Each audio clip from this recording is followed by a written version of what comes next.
Hello everyone, my name is Jeremy Scarborough. I am checking in from Alexandria, Virginia, here in the United States. This video presentation is for Week 5 in Introduction to Music Production, taught at Coursera.org.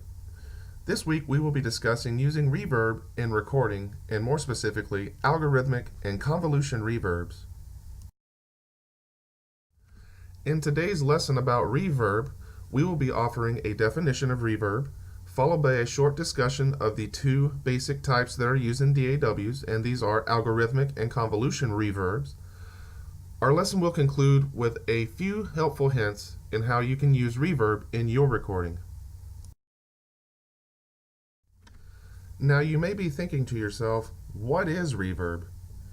Well, reverbs are complex plugins in DAWs which are created for many delay blocks and are used to create a sense of space in your recording. So before you start recording, think about what type of space you may want to hear the music in. Some examples are a concert hall, a dance club, or maybe a quiet recording studio. When we introduced the concept of reverb in today's lesson, we also mentioned that there are two types of reverbs that are commonly used in DAWs, and these are algorithmic and convolution reverbs. We will first discuss algorithmic reverbs. As the name suggests, algorithmic reverbs are created mathematically using complex formulas, and these type of reverbs allow the artist to manipulate the sound of the space. These are a great way for a musician to create a synthetic feel of a computer-generated space by using an algorithmic reverb. Convolution reverbs are unlike algorithmic reverbs in that they are not created mathematically. Instead, convolution reverbs are created by recording real spaces such as a jazz hall or a concert hall.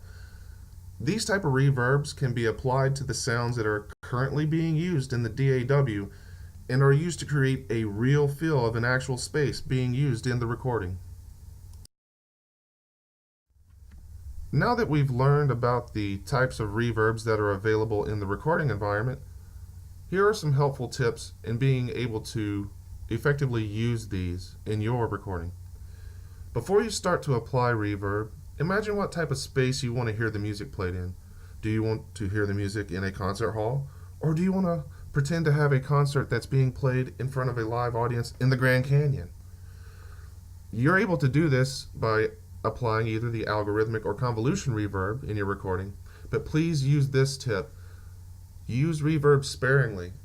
Less is more, most certainly, because if you think about it, putting too much reverb can create a fake sense of space, and you don't want to do that in your recording. So please use reverb sparingly. Make it a very subtle addition to enhance the sound of your recording, but do not let it overpower it. And as always, keep practicing. Go ahead and dive into your DAW, your recording environment, your recording software, and start to tweak the knobs in your reverb settings and just kind of see what's really out there in terms of creating your own space for sound. This concludes today's lesson about reverb, but I just want to say thank you for everyone that watched today's video. And as we are going into our final week at Coursera.org for Introduction to Music Production, I want to wish everyone the best of luck in their final exam. Have a great week.